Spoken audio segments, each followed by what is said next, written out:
escolas de teologia, e é isso aí.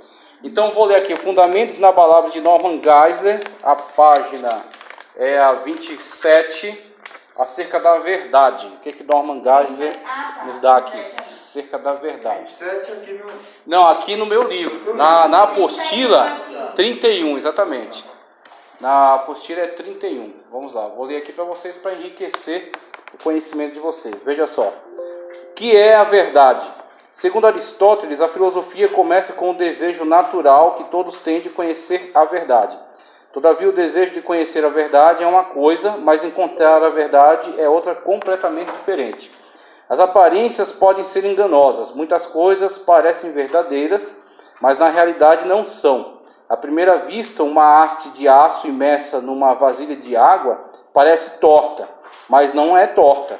Ora, se é tão fácil ter uma percepção errada da verdadeira natureza das coisas físicas, o que dizer da verdade acerca das coisas metafísicas, que estão acima do conceito material, estão dentro do conceito das ideias, do campo das ideias. A metafísica se preocupa com questões como, por exemplo, a existência e a natureza de Deus, mas como esperar encontrar respostas verdadeiras a perguntas referentes à verdade sobre a existência e a natureza da realidade, se os fatos físicos tangíveis, ou seja, aquilo que você pode pegar, tocar, examinar, se os fatos físicos tangíveis podem causar tanto engano. Você se engana com coisas físicas, que dirá com coisas metafísicas, né? Então ele está alertando aqui acerca do engano. Antes de começar a responder a essa pergunta, é preciso responder a questões mais fundamentais a respeito da capacidade de conhecer a realidade e a natureza da verdade. Se busca a verdade com seriedade, deve-se aprender a aplicar corretamente a filosofia à vida. Podemos não nos sentir à vontade com o termo filosofia, mas usamos filosofia o tempo todo. Quando pensamos a respeito da vida, usamos a lógica. E a lógica é um ramo da filosofia. Não se trata de usar a filosofia, mas de usá-la correta ou incorretamente. Alguns acham que a filosofia se reserva para as pessoas de alto nível de escolaridade, mas essa ideia não é verdadeira. Mesmo os de instrução muito limitada são capazes de acompanhar um raciocínio. C.S. Lewis nos lembra. Outra pessoa que eu recomendo todas as obras dele. C.S. Lewis, um grande autor cristão. Os indivíduos sem escolaridade não são pessoas irracionais.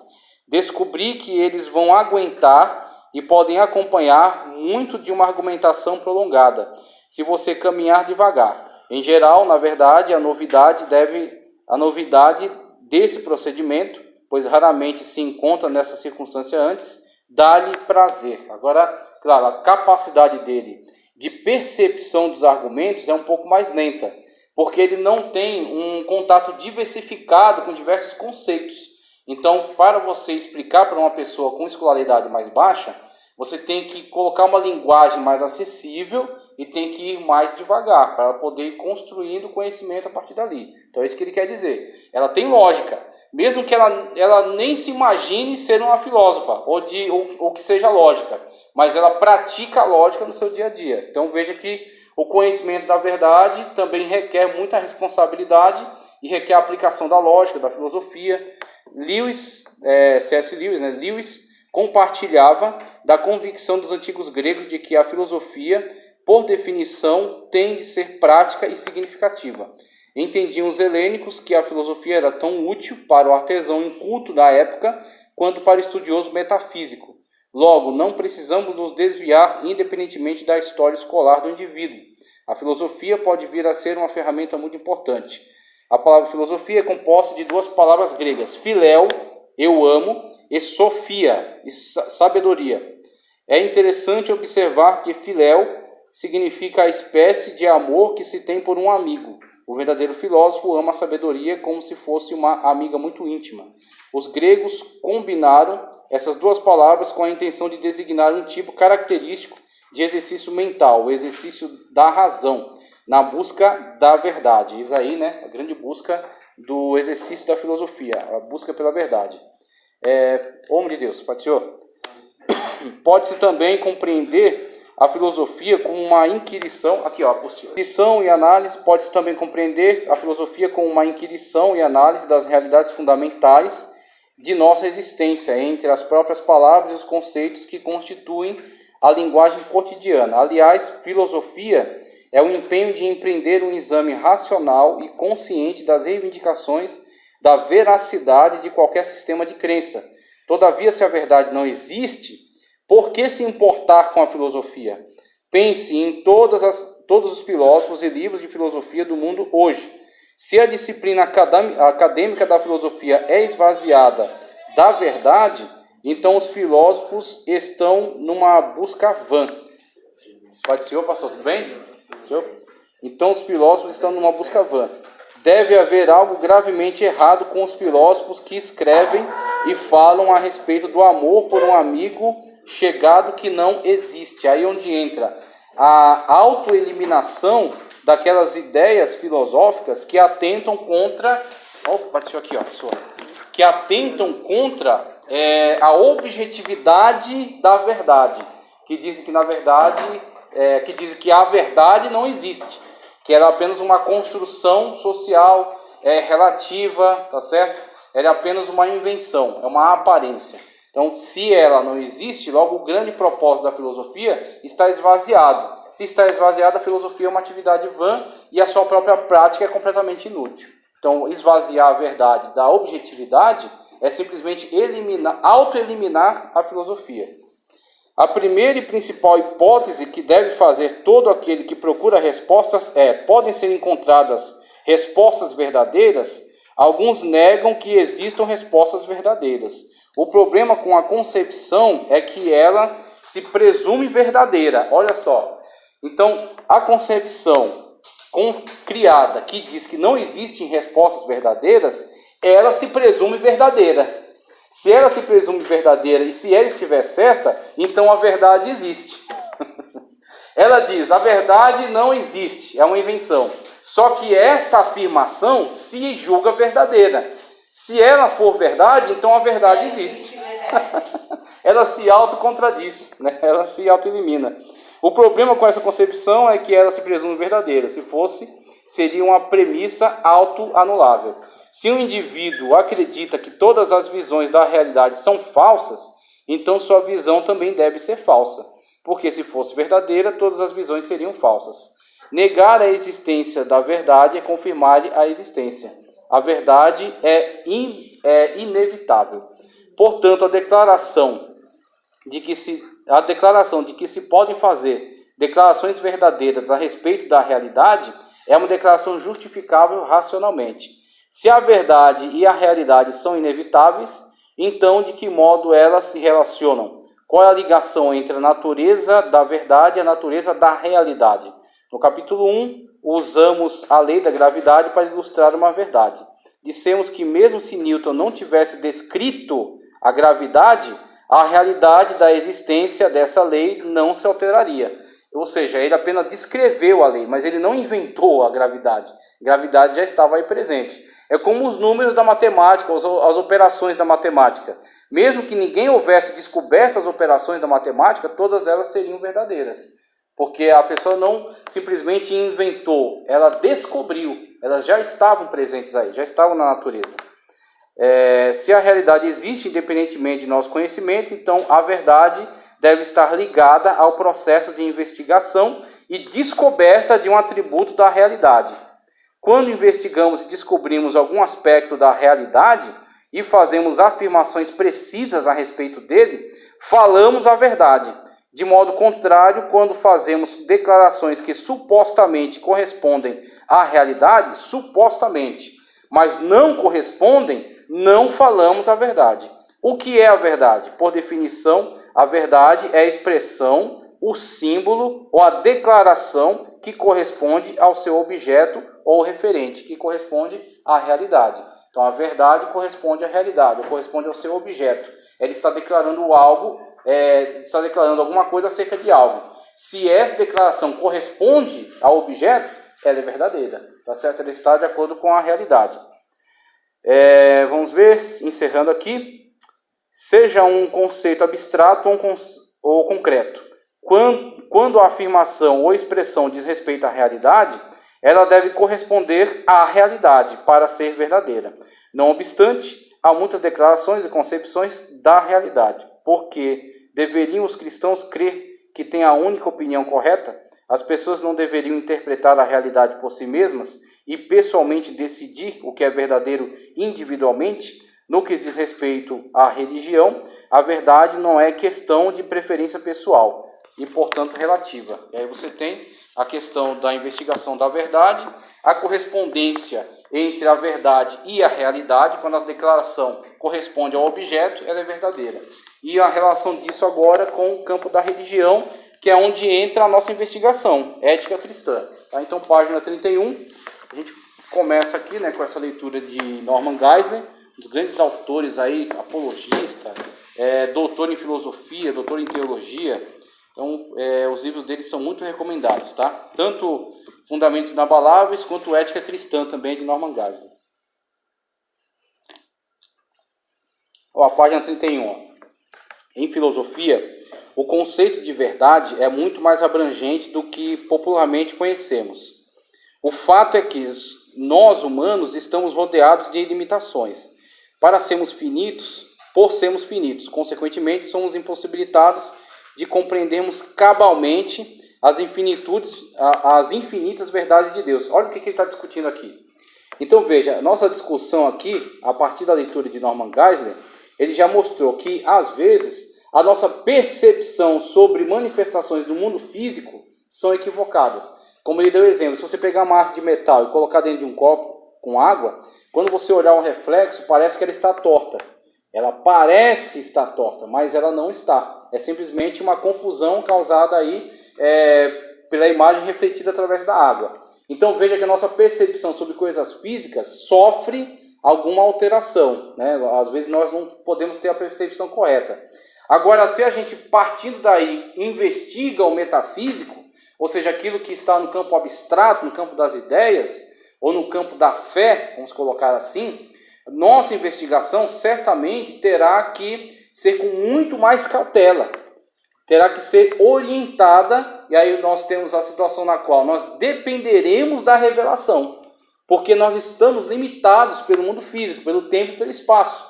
Nossas possibilidades vão ao campo físico, né, ao empírico, aquilo que pode ser, aquilo que é tangível, como eu disse aqui. Então eu posso pegar esse livro aqui, ou eu posso ler ele e dizer, ó, esse livro tem tantas letras, tantas palavras, tantos sinais, né? O conteúdo dele fala a respeito disso, tal. Então aqui uma investigação acerca do conteúdo. Ou eu posso dissolver ele em ácido e dizer, olha, é composto por celulose, plástico, tinta, tal. Pronto, eu conheço tudo, tanto sobre o conteúdo das ideias quanto sobre o objeto em si, material. Tá ok, só que isso é uma investigação dentro do campo físico, né? Dentro daquilo que está dentro da minha realidade. Agora, quando você parte para a realidade de Deus, você vai depender totalmente de uma revelação. Você vai depender totalmente daquilo que Deus mostra para você, daquilo que Ele apresenta para você. E aí você já tem uma primeira iniciativa de Deus se revelando através da natureza. Então aí você tem um grande evangelho, o evangelho geral, a revelação geral, através da natureza, que já dá ao homem uma percepção de que existe uma inteligência criadora de todas as coisas. Agora, essa não é uma revelação especial ou específica. Uma revelação específica acerca de Deus, aí nós temos a Sagrada Escritura. Pode falar. Isso me ocorreu porque aqui, ó, quando eu li aqui, ó, a verdade é aquilo que é real, como oposto ao que é fictício ou imaginário. Ela tem um distanciamento, né, em relação à Sagrada Escritura. E pode ser que não seja no mesmo culto, pode ser que seja 1 mês, 2 meses, pode ser um novo convertido, que Verdade. não conhece por ler a palavra. Quem é que vai testificar isso como verdade nele? Exatamente. Aí você vai ter, por exemplo, né, você tem até, nós somos exemplos disso, exemplos pessoais acerca disso, quando nós também estivemos perante essa dúvida. E aí quando foi se estabelecendo em nós uma correspondência entre ensinamento e pregação e a nossa realidade. Quando Cristo foi se manifestando a nós, que aí a única forma de ter uma comprovação acerca da veracidade é quando nós temos um contato com Cristo, exatamente. Porque senão você vai sempre estar relegado a uma religião formal. Então, você tem, por exemplo, tradicionalismo, que é comunicado em muitas das religiões. E isso é muito vulnerável. Muito, muito. Então, o que acontece? Ele, muitas das vezes, ele se apoia em cima muito mais do medo do que do relacionamento. Então, onde o pessoal começa a colocar os tabus. Você não pode ultrapassar esses tabus, por quê? Senão você vai estabelecer muitas críticas ou interrogações que não terão resposta. E é onde a religião, muitas das vezes, quando ela não tem essa verdade do Deus vivo manifesto nela, ela estabelece tabus. É uma religião do medo, onde você vê diversas manifestações religiosas, onde as pessoas estão atreladas a ela pelo tradicionalismo e pelo medo. Agora, quando você tem uma fé viva, verdadeira, a relação tem que ser diferente, tem que ser diferenciada. As pessoas do que propriamente a... Aí você tem um lugar onde você, por exemplo, tem determinados lugares que se você tentar sair dele, ele diz que você vai sofrer algum tipo de maldição. Não, você vai sair, então você vai quebrar o pacto, o espírito vai te perseguir, você vai ser amaldiçoado. Por quê? É sempre essa vinculação pela escravidão, essa vinculação pelo medo, né, pela tortura. Agora, num ambiente desse, por exemplo, se você amanhã dizer, não quero mais, vou embora, eu só vou tentar te convencer, não vai não, fica com a gente e tal, vai ser melhor, vai melhorar. Mas se você bater o pé e dizer, não quero, vou embora, você vai. Então você tem um relacionamento aberto, um relacionamento livre. Então o que te prende aqui? Não pode ser só porque alguém prega bonito, porque alguém canta bonito, porque alguém é simpático com você, isso é muito pouco. Então é um relacionamento verdadeiro com o Deus que está sendo pregado ali, que está sendo comunicado ali. Então quando você tem esse contato com Cristo verdadeiro, tudo aquilo que está escrito a respeito dele torna-se automaticamente verdade, comprovado. O próprio Jesus diz que a palavra é verdade. A palavra é verdade. Não, exatamente. Agora tem que analisar quem está pregando a palavra, se é verdadeiro, a pessoa... E muitas das vezes, mesmo o pregador estando falho em relação a ela por si mesmo, por Deus ter compromisso com aquela palavra, a pessoa recebe a palavra, Cristo se manifesta para ela sente o perdão, ela sente o amor, ela sente a comunhão, e ela às vezes vai alcançar algo que aquele mesmo pregador já perdeu faz muito tempo. Não, você vê exatamente. Isso da justiça. Eles usam muito a Bíblia, sabendo que a palavra é verdade, para julgar alguma coisa. Então eles usam muito a Bíblia. Usam mesmo, eles usam constantemente. Olha só, pode falar. Esse assunto aí é interessante, porque existe ainda... Uma coisa não pode deixar de ser feita, tem que ser dita a verdade. Sim, a verdade. Então fala, se você, o que você está fazendo? Você está mudando de congregação? É uma coisa. Agora você está se desviando, indo para o mundo, você sabe que você está abrindo mão da sua salvação. Agora tem que ser dita a verdade. Agora a pessoa escolhe aquilo que ela quiser escolher. Ó, as expressões que a verdade é a expressão, o símbolo ou a declaração que corresponde ao seu objeto, aquilo que a gente leu em Norman Geisler. A verdade é aquilo que é real, como oposto ao que é fictício ou imaginário. E Yahvé é o verdadeiro Deus, porque realmente é Deus. E aí nós temos a comprovação dele através de diversos atos miraculosos, né, de manifestação dele, que estão registrados na palavra e que também são vistos, né, por aqueles que creem, aqueles que têm fé. A verdade é aquilo que se ajusta totalmente à sua ideia, ao que afirma ser. Um homem veraz é aquele em quem se cumpre realmente a ideia do que seja um homem. O Deus veraz é aquele em quem se encontra tudo o que a divindade envolve. A verdade é aquilo em que a realidade corresponde exatamente ao que é manifesto. Deus é veraz porque realmente ele é o que mesmo declara ser. Então, sua declaração é coerente com a sua ação. A sua declaração, né, a sua definição é coerente com o que ele é. Então, eis aí uma declaração verdadeira. A verdade é aquilo que... Isso aí é questão dos arquivos. Olha aí. A verdade é aquilo em que podemos confiar, que não pode falhar, mudar ou desapontar. Se a verdade for relativa, isso já não vai funcionar. Então, a verdade é relativa. Então, quer dizer, para uns é verdade que Yahvé é Deus, mas para os povos de outros lugares, não, Yahvé não é Deus. Lá Deus é outro ser, outra entidade. Então vemos, se ambas declarações forem verdade, elas se anulam. Então qual é a declaração verdadeira? Javé é o único Deus? Ou existem vários deuses?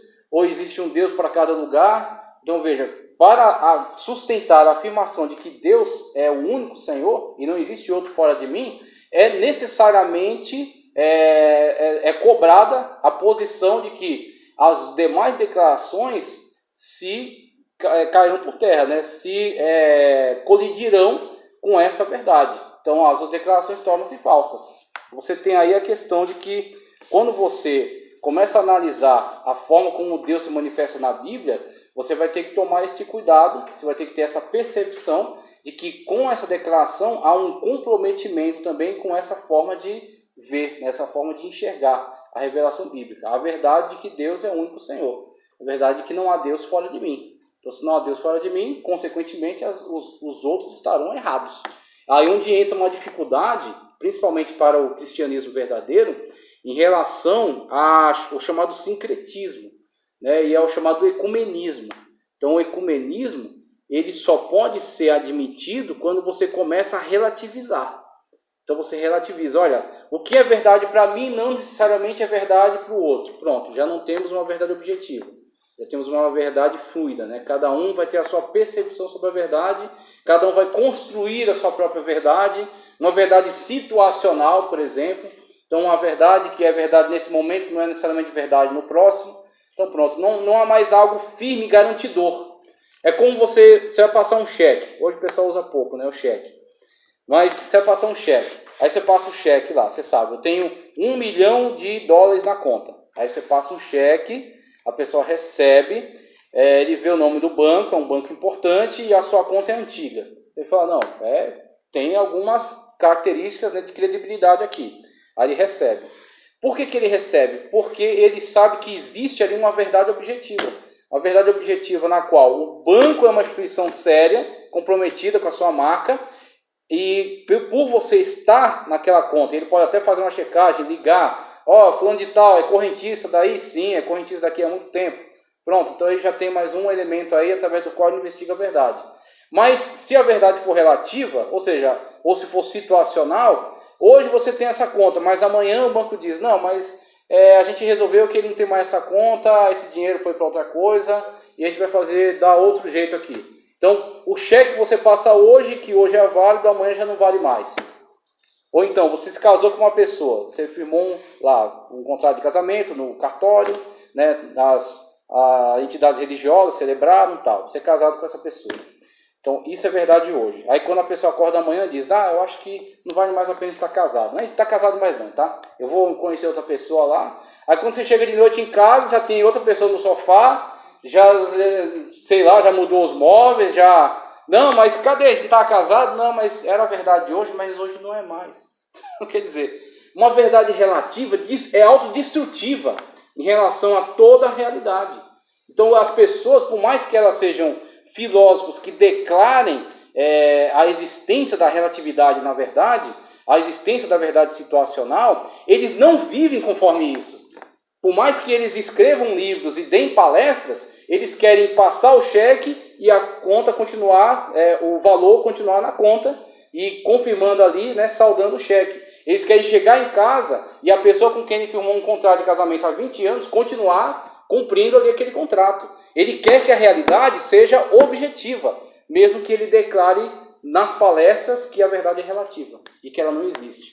Aí você vê a hipocrisia, a contradição. É quando a igreja ela precisa se posicionar na sociedade, primeiro, demonstrando o que é a verdade.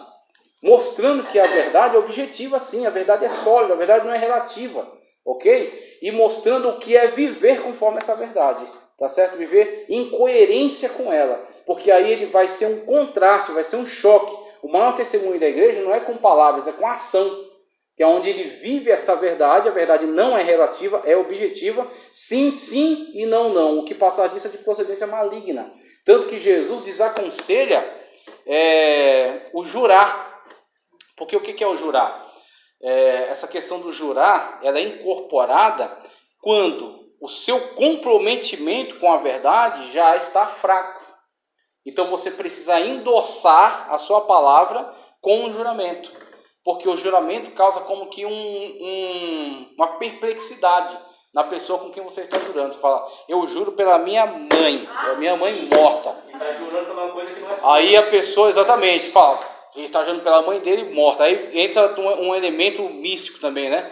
Um elemento mitológico também, né? Se ele está declarando aqui que ele jura pela mãe dele morta, se isso não acontecer, a mãe dele vai morrer. Esse é o cheque calção, né? Esse é o cheque calção. Pois é.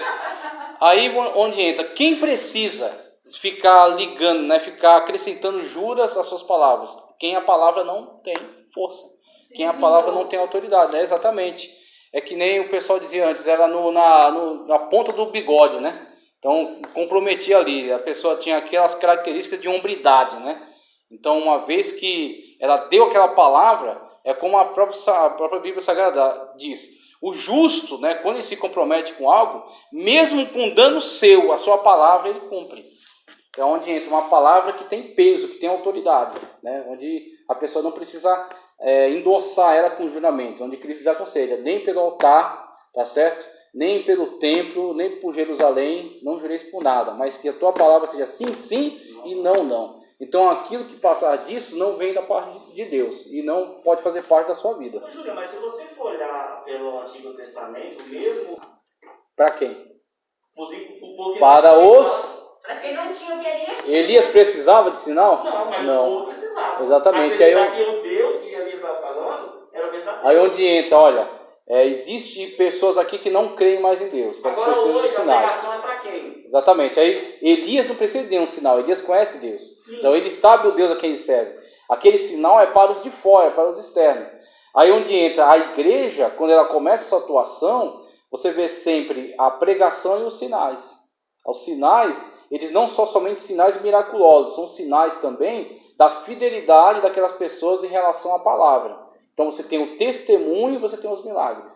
Tá? Então a igreja da atualidade, ela tem falhado não só na questão, não tem tantos sinais. Às vezes isso nem é o mais grave é o testemunho. Então a igreja da atualidade ela precisa demonstrar Cristo através do testemunho. Claro que a gente está falando geral. Então tem muitas pessoas que têm dado testemunho e têm gerado resultados. Tá certo? Agora, a igreja, de uma forma mais geral, precisa ser impactada por pregações que provoquem ela a assumir uma atitude de um testemunho mais forte. E, juntamente com isso, com o crescimento da espiritualidade, por meio da oração, da consagração, os sinais virão, porque Deus tem interesse nisso. Sim. Né? Agora, o que tem penetrado no nosso meio é muita incredulidade e muito ceticismo. Dos próprios de casa. Exatamente, as próprias pessoas têm sido invadidas pelo ceticismo.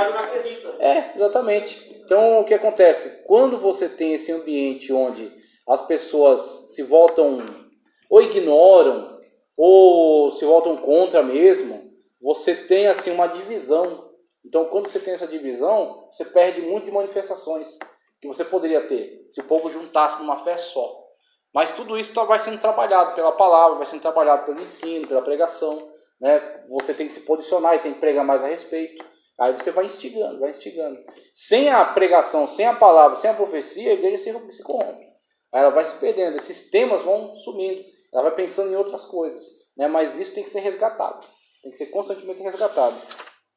Olha a página 32, ó.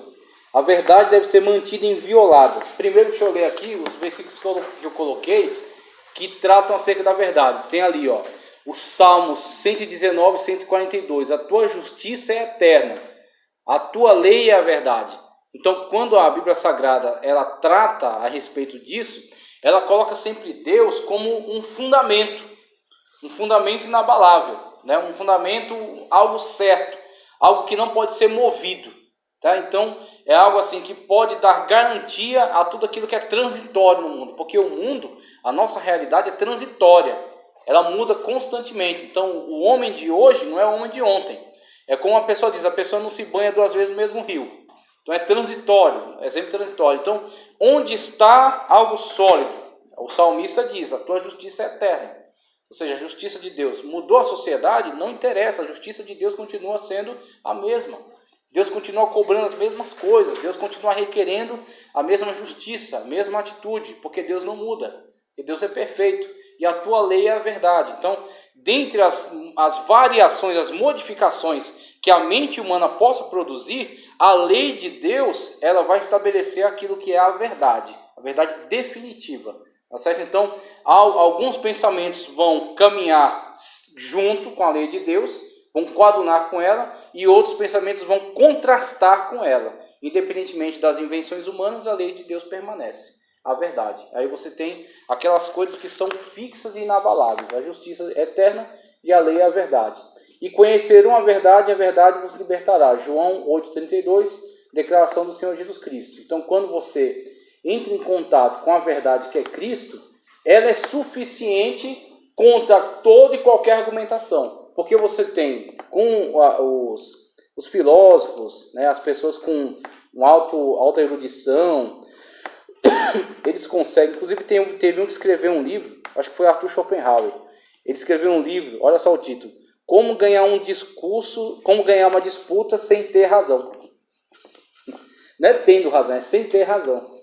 Aí você tem toda, né, os silogismos, você tem toda, né, esses argumentos muito complexos, né? Então essa contra-argumentação, você aproveitar falhas do discurso da pessoa. Os advogados criminalistas devem ter isso. Exatamente. Eles leem essas coisas constantemente. Lá no Ceará era na peixeira. Sim, a coisa é na base da facãozada mesmo. Então, o que acontece? Quando você olha para esse tipo de realidade, você vê que muitas das vezes o que acontece com as pessoas é que elas estão envolvidas numa trama de argumentações, tá certo? E aí onde ela não consegue se desvencilhar, muitas das vezes, disso aí. Ela fica envolvida naquilo ali. Então a pessoa vai construindo alguns argumentos e envolvendo a pessoa naquilo, de modo que a pessoa não consiga, às vezes, refutar totalmente. Fala, não, eu não consigo provar que você está falso. Mas quando Cristo se manifesta, ele dispensa quaisquer dessas argumentações. Tanto que o crente, ele não precisa se ver frustrado diante de uma situação na qual alguém contra-argumente a sua fé ou a sua pregação, principalmente a sua pregação, quando ele sai para evangelizar e ele se depara aí com um filósofo ou com uma pessoa muito perspicaz e ela consegue envolver ele numa trama ali de argumentos, né? E ele não consegue refutá-la. Ele não precisa estar grandemente preocupado com isso, porque essas sutilezas do pensamento humano não necessariamente elas correspondem à verdade, à realidade. Elas apenas são argumentações perspicazes que trazem confusão e que nem sempre a pessoa tem todas as ferramentas para destruir o argumento. Às vezes o que falta são algumas ferramentas de argumentação para destruir aquela falsa ideia, aquele falso silogismo, né? Agora, quando você tem a manifestação de Cristo, como Paulo disse, não quis saber outra coisa aqui entre vós, senão Cristo e esse crucificado. Ou seja, sabedoria humana, argumentações, esse tipo de coisa, nada disso é útil agora. Nada disso vai ser benéfico para a sua salvação. O que interessa aqui é você saber que Cristo, ele deu a vida de vocês por vocês na cruz do Calvário, ele ressuscitou e está vivo. Pronto, quando você tem um contato com Cristo, você não precisa de argumento nenhum mais. Por mais que lhe apresentem contra-argumentações, elas todas caem por terra diante da verdade que você teve contato. Você teve contato com a verdade que é Cristo. Isso é suficiente. Santifica-os na verdade. A tua palavra é a verdade. Então a palavra de Deus como fundamento, né? Como firmeza diante desse mundo transitório, volátil, no qual nós convivemos, né? No qual nós estamos. Veja, a verdade deve ser inviolada. O que ele diz a respeito? Deus exige que a verdade seja mantida com toda a transparência. Mas sabemos que por causa da fraqueza humana, nem sempre ela tem sido preservada, mesmo no círculo religioso. No trecho de Êxodo 20:16, Deus disse, não dirás falso testemunho contra o teu próximo. Essa proibição não se limita apenas à prática do falso testemunho, mas também do pecado de caráter semelhante. Nesse mandamento, Deus proíbe todas as violações das obrigações para com a verdade. O falso testemunho é a excessiva dessa violação.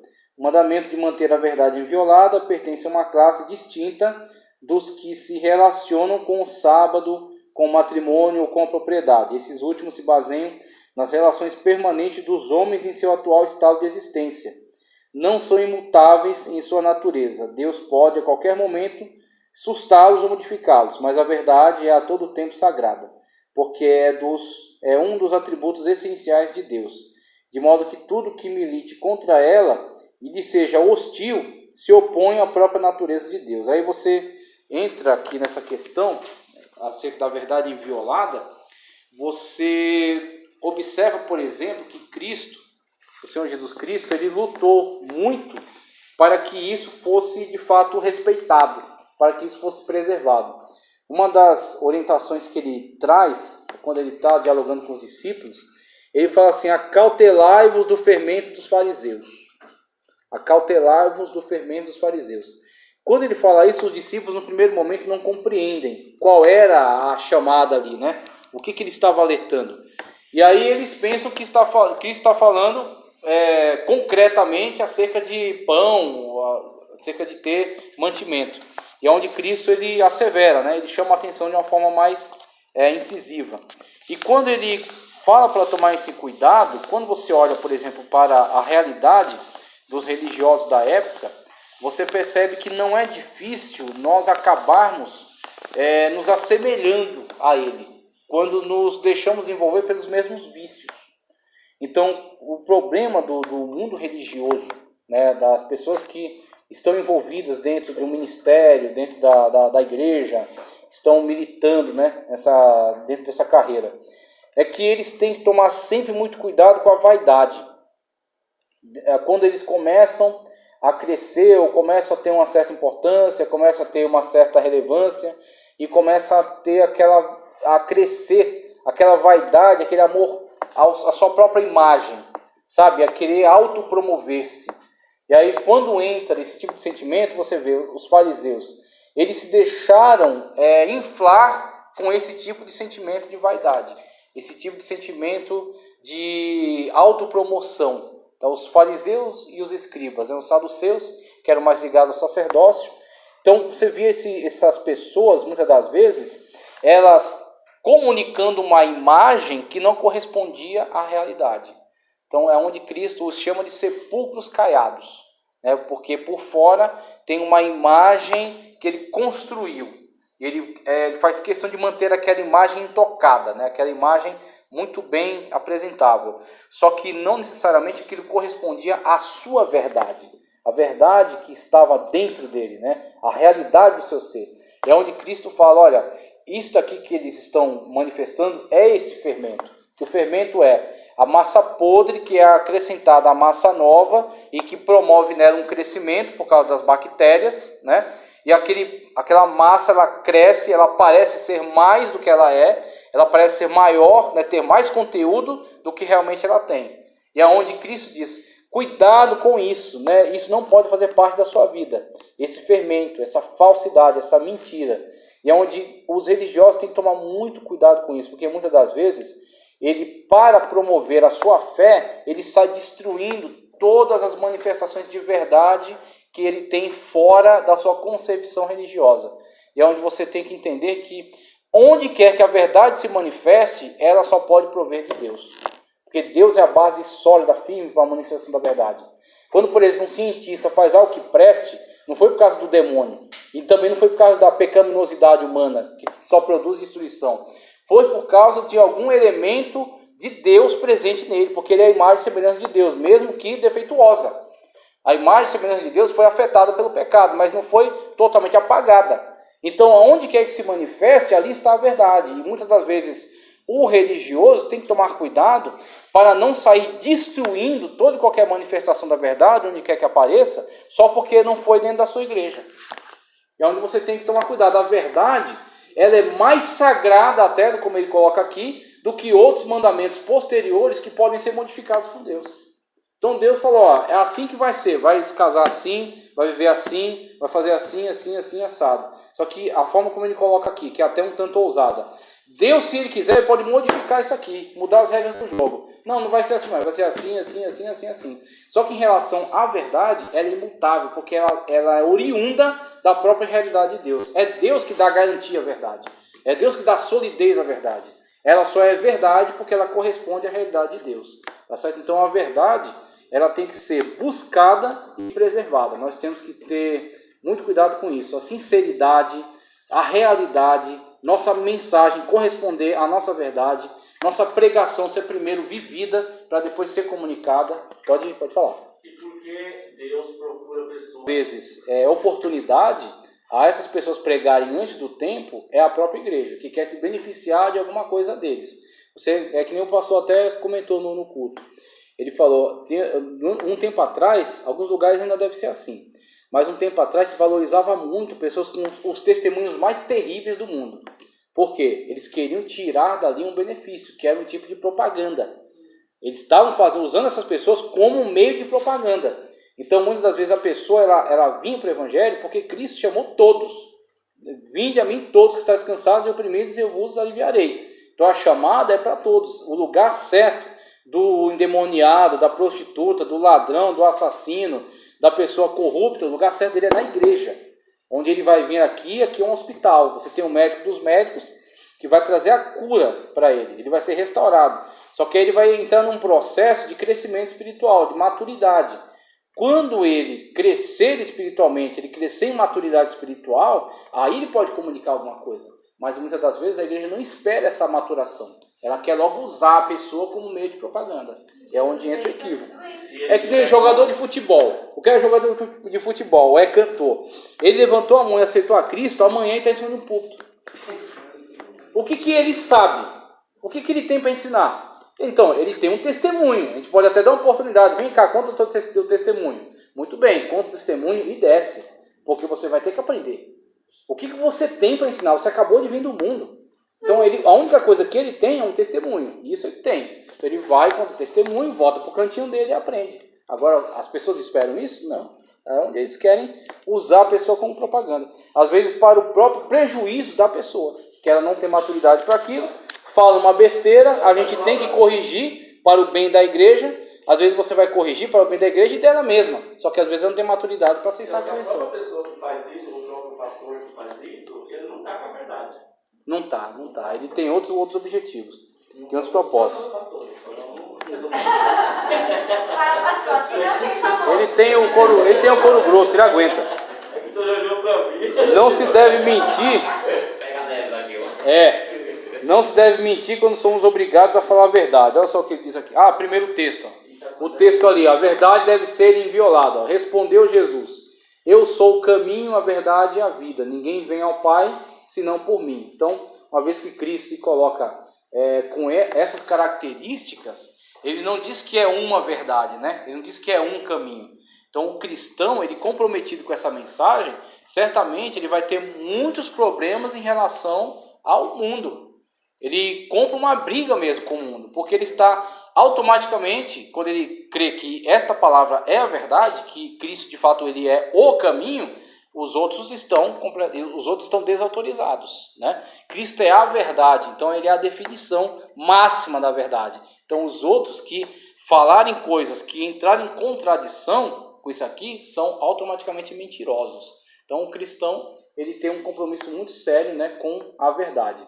E ele é a vida.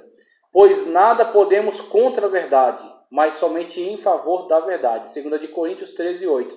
Quando você olha Paulo pregando dessa maneira, acerca da igreja de Coríntios, né, a segunda carta aí que ele escreve à igreja de Coríntios, e ele colocando a verdade como se a verdade fosse uma parede, uma muralha impenetrável. Então ele fala, olha, nada podemos contra. Se você começar a inventar coisas que não correspondem à realidade, você pode até sustentar elas durante um tempo, mas não para sempre. Vai chegar um momento que a máscara vai cair. Vai chegar um momento que você não vai conseguir corresponder. Você quer ver uma boa... Inclusive isso que estamos passando agora, né? Essa pandemia, essas doenças, essa situação terrível. Isso aí... Claro, é triste, muitas pessoas morreram, muitas dificuldades estão ainda acontecendo, cometendo sobre a vida de muita gente. Mas é um dos grandes meios de você separar o joio do trigo. Porque enquanto o evangelho vale a pena, vamos dizer assim, financeiramente, ou questão de ego, você tem visibilidade, tá certo?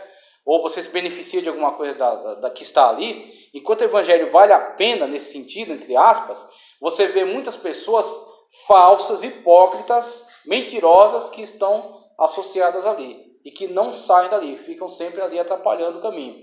Quando o evangelho não vale mais a pena nesse sentido, não tem um retorno financeiro, não tem visibilidade mais, é muito difícil para você viver no evangelho, você tem uma depuração.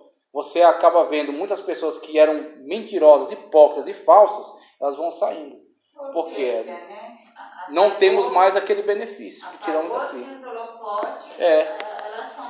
Aí fica só quem de fato é. Fica só quem de fato tem um envolvimento, um comprometimento com aquela verdade. Tá certo? Então, essas situações elas são muito difíceis, mas nós vimos ao longo da história muitas vezes a igreja passar por esses momentos. Ou numa perseguição, de uma perseguição militar, de mortandade, ou de doenças, tá certo? Muitas situações que a igreja já atravessou e que muitas vezes é uma depuração, uma forma de passar ela nas chamas, no fogo mesmo, para se queimar aquele que não tem nada a ver com ela. Você quer perguntar? Falar? Não? Ah, tá. Veja só, há situações em que a verdade, deixa eu passar aqui também no meu, vamos lá. Há situações em que a verdade deve ser mantida a qualquer preço. Desobedecer a Deus ou renunciar à fé é um clássico exemplo. O dever de manter firme a fé em Deus e obedecê-lo deve ser mantido a qualquer custo. É preferível que um crente morra ou permita que um homicídio seja consumado a se apostatar da fé. Os 3 judeus, Sadraque, Mesaque e Abednego, preferiram ser lançados na fornalha de fogo do que apostatar da fé. Daniel 3, 16 ao 18. Os primeiros cristãos também tiveram essa experiência. Nada podia levá-los a salvar sua própria vida ou dos seus irmãos quando se tratava de renunciar à fé em Cristo e desobedecer. Eles preferiram morrer como mártires a viver como apóstatas, tá certo? Então, temos aí essas situações descritas. O texto que eu trago ali, digo a verdade em Cristo, não minto. Minha consciência o confirma no Espírito Santo. Romanos 9:1. E também, no entanto, vocês não creem em mim, porque lhes digo a verdade. João 8:45, ainda acerca do valor, e da imutabilidade da verdade. Agora, algumas coisas são discutidas aqui. A gente vai começar a trabalhar elas, tratando aqui acerca de falsidade. Veja, ele fala aqui acerca da verdade e que não se deve mentir quando somos obrigados a dizer a verdade. E ele coloca aqui como exemplo, que eu acredito ser, de fato, o melhor exemplo para isso, quando o crente, a crente, o servo, a serva de Deus, é colocado diante da situação na qual ele tem que escolher o seu bem-estar e o de sua família em relação a Cristo, em relação a negar ou manter a sua fé. Então veja, nós temos que ser muito racionais nisso aqui, nós temos que ser muito bíblicos também nisso aqui. A Bíblia Sagrada, ela trabalha todas essas questões aqui de uma forma muito aberta. A Bíblia Sagrada não passa um pano, nem enrola, nem maqueia, ela coloca as questões como são. Não é em toda situação em que sua fé está sendo questionada. Não é em toda situação. Existem situações que sim, tá? Então, nas situações em que a sua fé for ali o objeto da questão, tá certo? Se estiver sendo colocado ali entre manter a sua fidelidade a Cristo ou negá-lo, existe aqui um imperativo no qual você tem que levar em consideração que negar a Cristo é abrir mão da sua salvação. Cristo coloca isso de uma forma bem clara. Aquele que tentar proteger, guardar a sua vida, tá certo? Aquele que amar mais a sua vida, perdê-la-á. Aquele que amar, que tentar preservar, que a qualquer custo tentar guardar a sua vida, perdê-la-á. De alguma maneira acaba perdendo-a. Por quê? Falando francamente, quem aqui tem certeza que vai chegar em casa? Certeza absoluta? Não tem. Então, estou falando com adultos aqui, não estou falando com criança. Ninguém tem certeza absoluta que vai chegar em casa. Nós acreditamos e oramos para que, de fato, Deus guarde e proteja e todo mundo chegue em casa. E segunda-feira que vem, todo mundo aqui. Então, nós trabalhamos para isso, Ok. Mas ninguém tem absoluta certeza. Só Deus tem absolutas certezas. Só Deus pode dar garantias absolutas, tá ok? Então, onde nós temos que levar isso em consideração. Então, agora veja, Quando a pessoa se empenha de tal maneira a guardar a sua vida que ela pensa, eu faço qualquer coisa, inclusive até negar a minha fé, ela perdeu. Acabou de perder o quê? A sua eternidade. A vida aqui é uma sombra que passa. A vida aqui é passageira, é transitória. É assim, é algo muito, muito sensível, né? É algo muito frágil, muito frágil. Se o homem, ele simplesmente fizer um pequeno exercício de pensamento, que ele, como ser humano, está aqui no meio de uma sociedade, faz parte de um bairro. O bairro faz parte de uma cidade, a cidade faz parte de um estado, o estado de um país, o país de um continente, o continente do mundo. Então, ele vai ficando pequeno em relação ao mundo. O mundo de uma galáxia, tá certo? A galáxia, né, da Via Láctea. A Via Láctea de um sistema e por aí vai. A Via Láctea, né, é um pequeno sistema dentro de um universo. Cadê você? Onde você ficou nessa trajetória? Então veja, você é menos que um grão de areia, tá? Então como é que você espera ter essa garantia sobre a sua vida? Toda essa garantia. É onde Cristo, quando ele coloca essa situação, não é que ele está te torturando, é que ele está te alertando sobre qual é a tua única garantia. Aí ele fala, mas quem perder a sua vida por amor de mim, achará. Por quê? Uma vez que ele tem esse compromisso comigo, uma vez que ele tem essa fidelidade para comigo, eu garanto a vida dele. Eu que sou eterno, eu que sou Deus, eu garanto. E mesmo que alguém tire... Olha só, quando Cristo... A pedagogia de Jesus é maravilhosa. As pessoas com medo, né, de realizar a missão, de pregar o evangelho e tal. E aí alguém poderia dizer, não, vamos fazer o quê? Para eles não ter medo de fazer a missão. Vamos dizer, não vai acontecer nada com vocês não. Ninguém vai afligir vocês não. Todo mundo vai aceitar o evangelho, vocês vão ver. Vai ser uma maravilha. Vocês vão pregar e todo mundo vai aceitar. Então, se Cristo quisesse enganar alguém, né? Quisesse ludibriar alguém. Só que ele não faz nada disso. A pedagogia de Jesus é extraordinária. Ele fala assim, olha, não temam aquele que pode matar o corpo e não pode fazer nada com a tua alma. Então ele foi muito franco. Ele pode te matar. Você vai pregar o evangelho para um romano, ele pode puxar a espada e enfiar na tua barriga e te matar. Isso aí é uma realidade. Tá ok? Agora eu vou te dizer uma coisa muito melhor, né?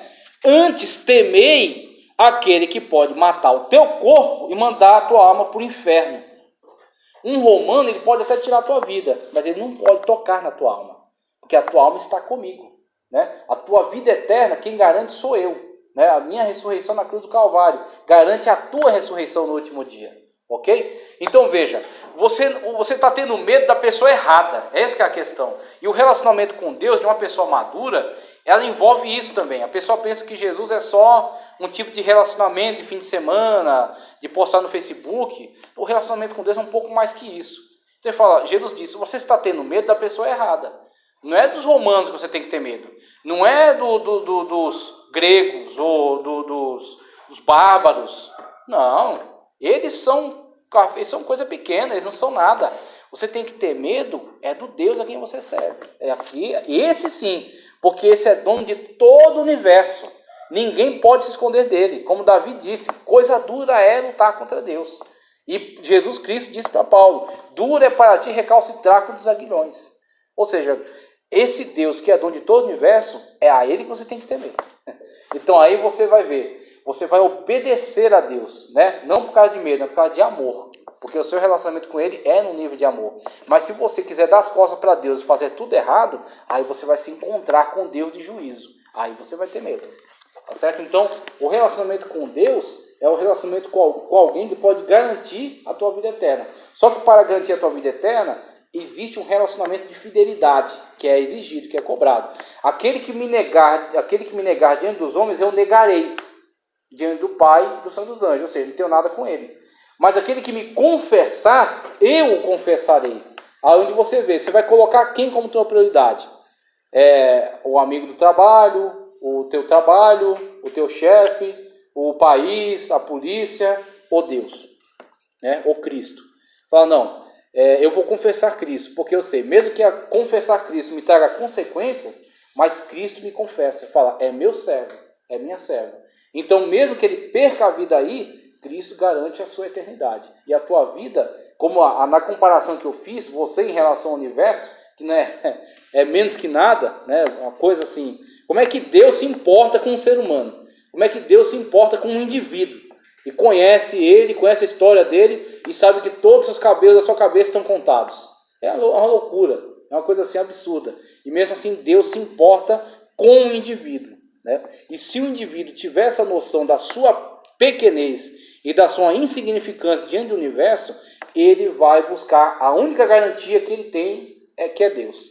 A única firmeza, a única verdade, a única garantia, a única coisa estável que existe na realidade é Deus, que não muda. Tudo muda, tudo passa, tudo é transitório. O negar que perde a vida não é só o negar, cara. Você pode também ter o mesmo peso se você negar para não perder um trabalho, para não perder um negócio grande, o mesmo tem peso, o mesmo ou é peso. diferente? Não, tem o mesmo peso, porque negar, ele pode vir a você, foi boa a sua pergunta, porque às vezes você pensa que é só no campo missionário. Muito boa a sua pergunta, porque às vezes a pessoa cai nessa ilusão. Não, o missionário tem que tomar cuidado, hein? Ele não pode negar Cristo, mesmo se tiver que morrer. Meu querido, tome muito cuidado você, porque muitas das vezes, para você ser beneficiado com determinada oportunidade, às vezes você pode ser levado a ser tentado a negar Cristo, né? A dar um testemunho contraditório em relação a quem você é, né? Ou até esconder quem você é. Quando você esconde quem você é, você está com vergonha. E se você está com vergonha, é onde a Bíblia Sagrada, o que eu gosto da Bíblia, é muito verdadeira. Ninguém vai poder falar, não, eu fui enganado. Não, foi muito verdadeiro. Porque até fala, os tímidos ficaram de fora. Timidez não é introspecção ali. Tem pessoas que são introspectivas. Ela não é expansiva, ela não chega no lugar e já vai se comunicando. Não, tem pessoas que são tímidas no sentido de ser introspectiva. Mas se alguém me perguntar, você é crente? Ele vai dizer sim, na pessoa bendita de Jesus Cristo, mesmo ele sendo tímido. Então às vezes ele não fica falando, tagarelando, mas a sua vida, o seu testemunho chama tanta atenção que alguém vai perguntar, e se perguntar ela não nega. Agora se pergunta e a pessoa começa não, né? Eu vou na igreja às vezes. Ah, meu irmão, é timidez. Não frequenta a igreja. Aí é uma... Não faz parte, não. Exatamente. Aí você está deixando muito claro que você tem vergonha de Cristo. Você tendo vergonha dele, ele não vai, né, ter orgulho de você. Mas quando Pedro negou Jesus, ele teve vergonha ou ele teve medo, né? Ele teve medo, muito medo naquele momento. E ele se arrependeu amargamente, né, daquela situação, né? Ele se arrependeu amargamente. Acerca da falsidade? Ô, Júnior. Sim, através de atitudes. Às vezes pode negar diante da família, eu sei. da família. É verdade. É um negar a Cristo. É um negar a Cristo, exatamente. Então tem que tomar muito cuidado com a forma como Cristo é manifesto através de você. Como é que você comunica a Cristo pelas suas palavras e atos. Sim. Se você não está envergonhando o nome dele. Tem que tomar muito cuidado com isso. Então as pessoas às vezes elas estão preocupadas com outras coisas que nem são tão importantes, né? E com isso que é o mais importante, ela está descuidando. Por que eu trago essa questão? Porque eu acho que isso é muito importante. Por que muitos pais perdem os seus filhos? Ah, sim. Porque negam a eficácia de Cristo na casa. É verdade. Do seu lado. Não é crente em casa, né? Então, exatamente. Aí perde a sua família porque negou a Cristo. É verdade. Né? Dentro da sua casa, no convívio. Aí o filho não tem aquele testemunho que deveria ter. E o pior, às vezes, além de não ter o testemunho, tem algo contrário. Sim. Aí vira uma bagunça. Quando o pai prega ou ensina, né? Cuidado para mim. Da igreja. Exatamente. E quando chega em casa, ele faz o inverso daquilo que ele prega. Sim. Nossa, aí ele é um testemunho ao inverso para o filho, né? Ele é uma pessoa... Você percebe que tem várias formas de negar? Muitas formas. A pessoa tem que estar atenta a isso. São as mais perigosas, né? Sim. Quer ver uma coisa que vai pegar muitos crentes e que ele vai perder algo extraordinário por besteira? Que às vezes a pessoa pensa, não, quem vai perder a salvação? Às vezes é uma pessoa que adulterou, uma pessoa que matou. E às vezes a pessoa cometeu esse crime e ela pediu perdão e sofreu as consequências e foi fiel até o fim. Só que às vezes uma pessoa vai perder a salvação ou vai ficar no arrebatamento por causa de uma coisa, às vezes até besta. Que Cristo fala assim, ó, se vós não perdoardes aos que te ofendem, eu também não te perdoo. Oração do Pai Nosso. Se você não tem o perdão de Cristo, você está no seu pecado. Se você está no seu pecado, você não sobe. Você fica. Aí você, onde em antropologia não, em homilética, eu acho que eu falei sobre isso aí. Então o pessoal pergunta, existe pecadinho, pecadão? Eu falei, olha, existe graduação sim de pecado, só que a pessoa tem que tomar cuidado às vezes mais com o pecadinho do que com o pecadão. Com o pecadão ela fala, não vou adulterar, não vou matar, não vou roubar. Só que às vezes o pecadinho, aquela coisa pequena, se ela tirou a tua comunhão, você está perdido. Então às vezes o irmão, vê a besteira, às vezes o irmão não convidou ele para um churrasco, convidou 5, 6, não convidou ele. Aí ele pegou uma mágoa da pessoa, mas aquela mágoa a ponto dele odiar a pessoa, dele começar a querer que a pessoa se arrebente, né? E em vez de chegar a pessoa e confessar que ela ficou com essa tristeza, às vezes ele guarda aquele ressentimento, aquela mágoa, a pessoa nem lembra mais de sair e ela continua com aquele peso, com aquela mágoa contra a pessoa, e às vezes não perdoa a pessoa por aquela atitude, né? Não libera perdão sobre ela, e ela entra naquela questão, se vós não perdoardes, não serei perdoados. Outra coisa interessante, coisa perigosa. sobre casais. Pedro, né? Pedro diz que os casais têm que ter muito cuidado para que o seu relacionamento não venha comprometer a sua fé. Exatamente. Ela é muito fácil para perder. Exatamente. Eu acho que esse ensinamento, de uma certa forma, se perdeu demais na igreja. E eu não gosto quando as pessoas trazem alguém para falar sobre casal que ele fica com brincadeira. Eu detesto, sim, porque é muito sério, não é brincadeira. Então as pessoas às vezes falam sobre casamento, só que falam com muita piada, e vira uma coisa muito descontraída. Eu detesto. Porque eu falo, isso não é brincadeira, isso aí pode prejudicar a salvação da pessoa.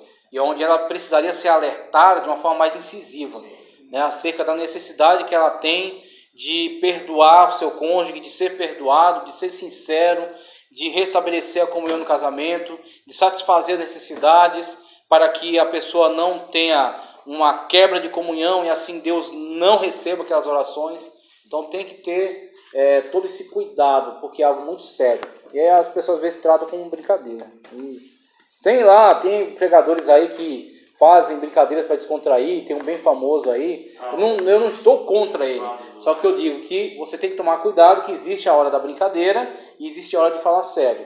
Então, inclusive é uma pessoa que até em muitas situações ajudou muita gente, mas tem que tomar cuidado com a brincadeira, senão tudo fica descontraído e tudo fica como um entretenimento, não é nem um alerta a mais. Aí tem que tomar muito cuidado com isso aí.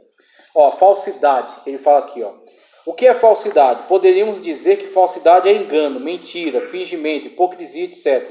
Mas a expressão latina enunciatio falsi, ou falsa anunciação, é a definição mais simples e mais abrangente de falsidade. Essa anunciação não precisa ser verbal ou audível.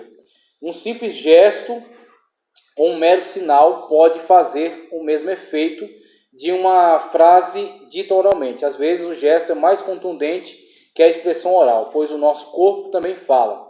Um abanar de mão pode significar um adeus tão bem quanto uma expressão verbal. Conforme vemos, a falsa anunciação pode ser simplesmente através de um gesto. Exemplo, caso uma pessoa perdida pergunte a alguém qual de duas estradas é a certa para chegar a determinado lugar, e ele intencionalmente